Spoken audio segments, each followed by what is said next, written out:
coffin is a large wooden or metal chest designed to hold the body. Members of the dead person's immediate family usually act as hosts for the funeral home visitation. They greet the mourners and talk to them about the deceased. Usually, there are happy photographs of the dead person near the coffin. Gifts of flowers also surround the coffin. Usually, the mourners are asked to sign a guest book. The funeral service may take place at a church if the deceased person wanted that. Frequently, however, the service is held at a chapel at the funeral home. Attending a funeral is considered a sign of respect, and people will often travel a long distance to attend. Usually, friends and relatives will take a day off work for the occasion. Notices are put in the newspaper for several days before, so that people will know when to come. A minister or priest usually conducts the funeral service. There will be hymns, prayers, and perhaps a sermon, like a regular church service. Sometimes the minister will speak at length about the dead person. Sometimes a member of the family does this. Opportunity is allowed for other people to talk about their memories of the dead person. At the end of the service, the coffin is wheeled out to a waiting car called a hearse, which drives the dead person to the burial place. The mourners go to their cars and follow the hearse to the cemetery. At the cemetery, a hole has already been dug to receive the coffin. Usually, there's a short ceremony at the grave. Sometimes, flowers are put on top of the coffin as it is lowered into the grave. A handful of soil is tossed on the coffin, indicating burial. Usually, the mourners leave before the cemetery workers cover the coffin with earth. Then the mourners may go back to a church hall or restaurant for a meal. A funeral can be quite costly. Even an inexpensive coffin can be several $1,000s. Sometimes, the deceased will be placed in an expensive rental coffin for the visitation and funeral, but buried in a less expensive coffin. Even so, a full funeral rarely costs less than $5,000 and is usually quite a lot more. This does not include the price of the burial plot or the stone grave marker. Sometimes poor people are buried at government expense. It is traditional in North America to bury the whole body in the ground. However, cremation is becoming more popular. The advantage of cremation is that it is less expensive, uses less land, and it appeals to people who don't want an elaborate funeral. Some people may wonder why so much attention is paid to a dead person, but funerals are really for the living. They are a way of saying goodbye to the dead person and receiving mutual support and encouragement from friends and family. Some funeral homes help to organize grief counseling or support groups to grieving family members. Usually, the funeral service is performed in the Christian tradition and refers to the hope of resurrection or rebirth from the dead that Christians believe in. It is now becoming common for people to plan their own funeral service before they die, and usually attempts are made to make the service appropriate to the person who died. This makes it more satisfying and memorable for family and friends. Anastasia and the Russian Revolution. The 20th century brought many changes to traditional cultures around the world. Some of the most radical changes occurred in the Russian Empire, which had one of the oldest monarchies in Europe. In 1917-18, the rule of the Tsars was replaced by the world's first communist government led by Vladimir Ilyich Lenin. No one was more affected by these changes than Anastasia, the Tsar's youngest daughter. Between 1895 and 1901, Tsar Nicholas II and his wife Alexandra became the parents of 4 beautiful and healthy daughters, Olga, Tatiana, Marie, and Anastasia. However, since a girl could not inherit the throne of Russia, it was important for Alexandra to give birth to a son. Finally, in 1904, the Tsar and Tsarina had a son, Alexei. This event, which should have made the whole family very happy, proved to be a source of great sorrow. Alexei was soon found to have an incurable disease. This disease, hemophilia, meant that Alexei regularly suffered from uncontrollable internal and external bleeding, which left him very weak. This caused anxiety for all the family, especially his mother and father. The Tsar and Tsarina loved their children. The girls, who didn't have to worry about becoming rulers, led a fairly carefree existence. Anastasia and her sisters lived in a palace with hundreds of servants. They attended many society parties with their parents. The most elaborate parties were grand balls, where everyone dressed in their finest clothes and danced all through the night. The absolute rule of the Tsar was not popular with everybody. The majority of the population was poor peasant farmers who could barely keep themselves and their families alive. If they moved into the city to get jobs in the factories, they had to work long hours for very low wages and live in slum conditions. Popular opposition forced the Tsar in 1905 to give up some of his power to an elected parliament. None of the girls married.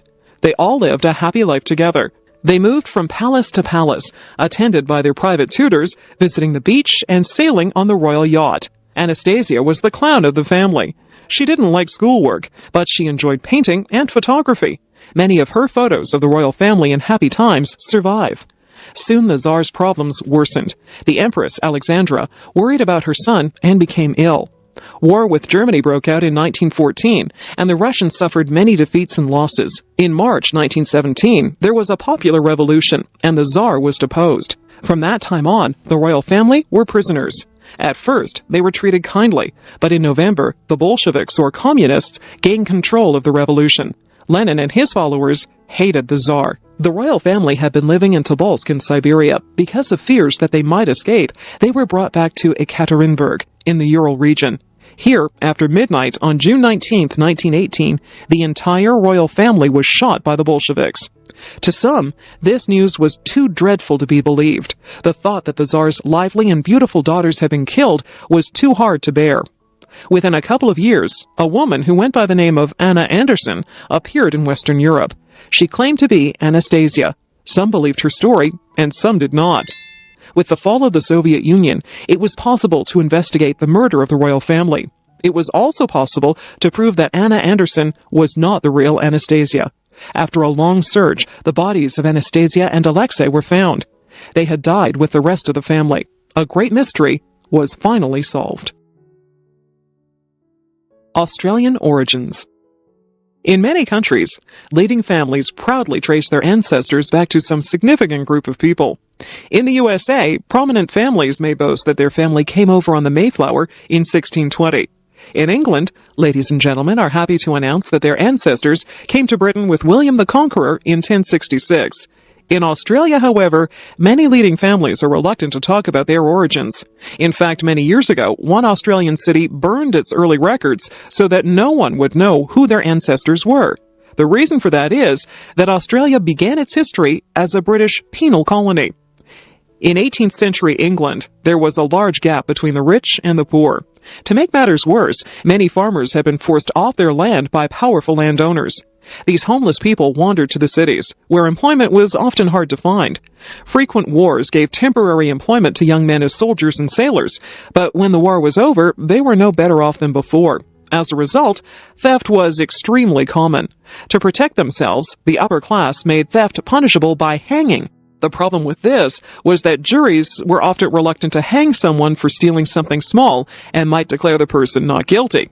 For example, if a man or woman stole a loaf of bread to feed their children, the jury might just let them go.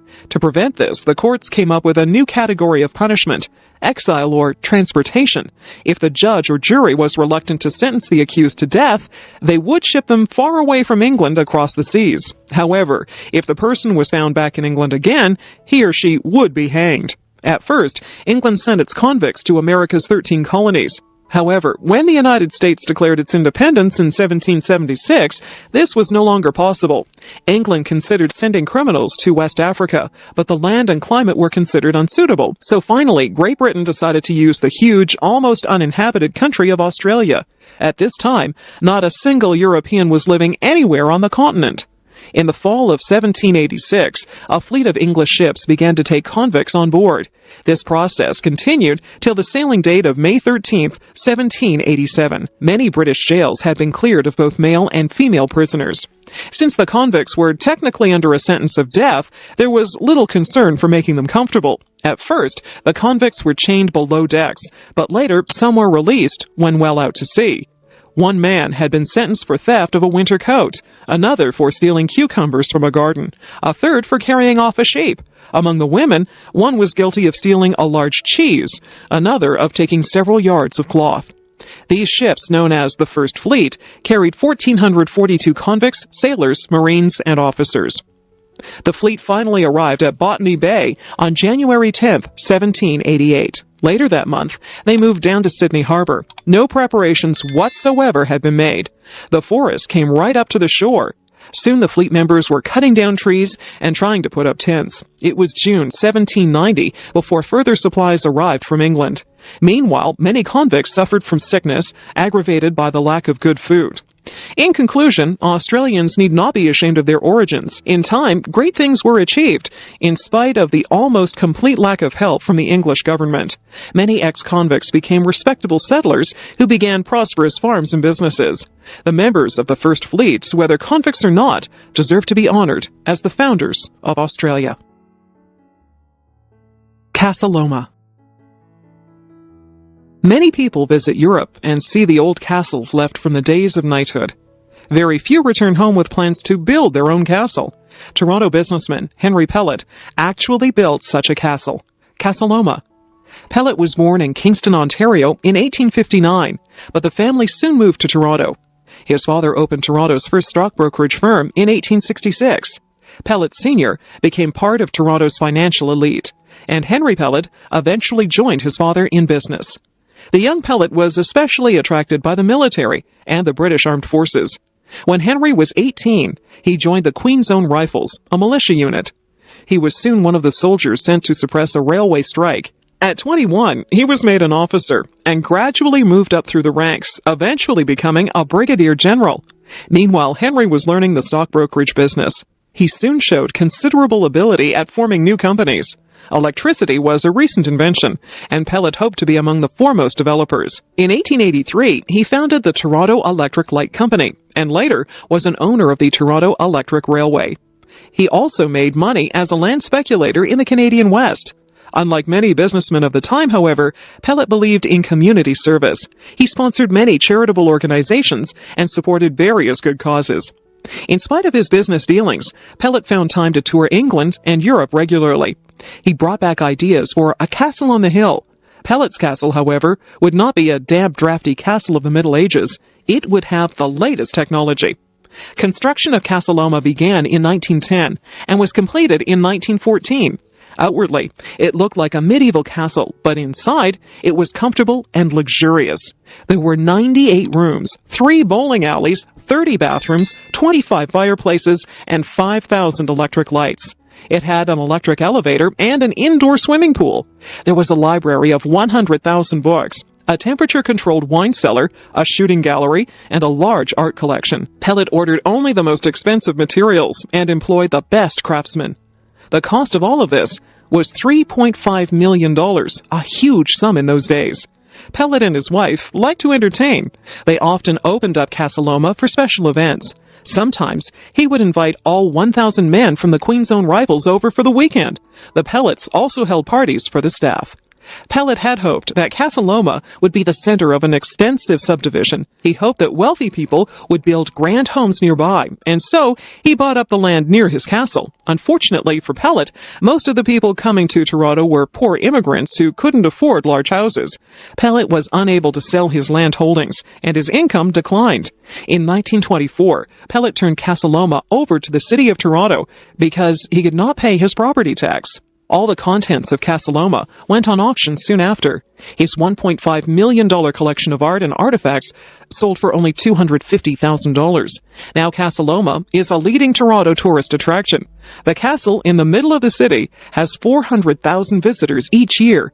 It is the closest thing in North America to a real European castle. Charlie Brown. On October 2, 1950, a new comic strip appeared in American newspapers.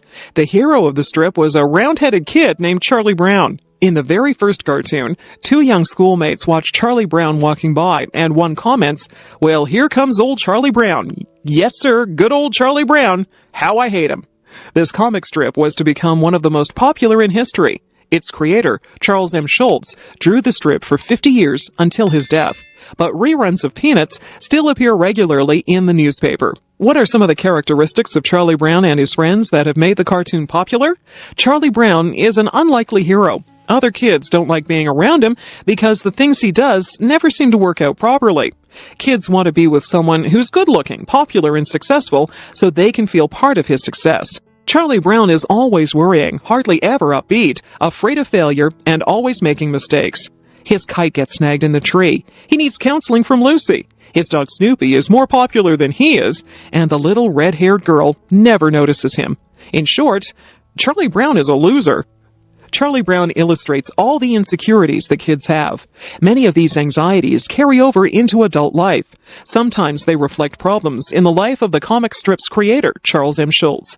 Schulz suffered from depression much of his life and had a difficult time in school. He was not very popular with his classmates. Humor and laughter are often a way of dealing with problems, and in the Peanuts strip, the world can laugh at all the silly things that people do.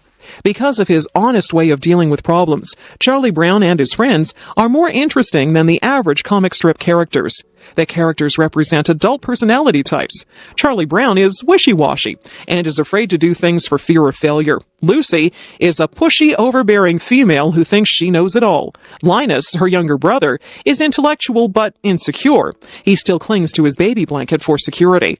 Schroeder is preoccupied with Beethoven's music to the exclusion of everything else. Sally, Charlie Brown's younger sister, combines both a romantic attachment to Linus and a desire for material things. Peppermint Patty is a tomboy who loves baseball, but nonetheless has a romantic crush on Charlie Brown. Snoopy, the dog, represents a cool, detached, inventive individual who also relies on basic creature comforts. These characters add up to a human comedy. In the comic strip, we can see ourselves and the people around us making mistakes, getting second chances, but tending to do the same things over again. Behind the humor of Peanuts is a serious message. Words can hurt. Relationships are important. Truth is difficult to find. Criticism is too common. Greed can easily overpower us. These messages are both timeless and timely. Peanuts has also been turned into television specials and several movies. Snoopy stuffed toys are popular all over the world. A huge industry has grown from a simple comic strip. Perhaps this means that, while we all secretly want to be winners, we really identify more closely with the Charlie Browns of this world. Conquering Lake Ontario. In 490 BC, the Greek runner Philippides ran the 24 miles from Marathon to Athens to announce the Athenian victory. His endurance was so much admired that runners ever since have attempted to run similar long marathon distances. In the 20th century, however, long-distance swimming has also attracted attention and admiration. To swim the English Channel or Juan de Fuca Strait between Vancouver Island and the mainland have become challenges for both male and female swimmers. In September 1954, some Canadian businessmen from Toronto offered veteran Californian champion Florence Chadwick $10,000 if she could swim Lake Ontario. They felt sure that such a feat would attract large crowds.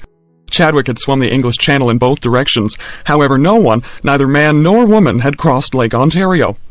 It was a 32-mile swim through cold water and difficult currents. Two other women also decided to take up the challenge. One, Winnie Roach Lausler, had also swum the English Channel. The other was a 16-year-old girl named Marilyn Bell. The swimmers traveled to the mouth of the Niagara River on the south side of Lake Ontario. They would swim from Youngstown in the USA back to Toronto. Bad weather delayed the swim for several days. During the night of September 8th, the weather cleared, and the swimmers entered the water before midnight.